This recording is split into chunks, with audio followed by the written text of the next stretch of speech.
আপনারা সবাই ভালো আছেন। আজকে আমি শুক্তো করে দেখাবো। এই উচ্ছে ভেজে রেখেছি, কাঁচকলা নুন হলুদ দিয়ে ভাজছি, তারপরে বেগুনগুলো ভাজবো, বড়িগুলো ভাজবো, আর এই রাঙালু পেঁপে আর শিম সেদ্ধ করে রেখেছি। লঙ্কা তেজপাতা ফোড়ন দিয়ে সর্ষে আর পাঁচফোড়নটা ভেজে গুঁড়ো করে দিয়েছি, আর সর্ষে বাটাটা দিয়েছি।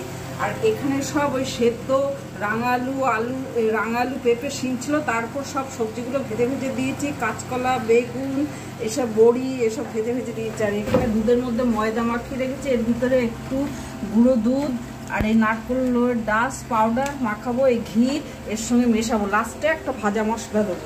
দিয়েছি এই যে উচ্ছেগুলো দিয়েছি, আদা দিয়েছি, দিয়ে একটু কষে নিয়ে গরম জল বসিয়েছি, এটা দেবো।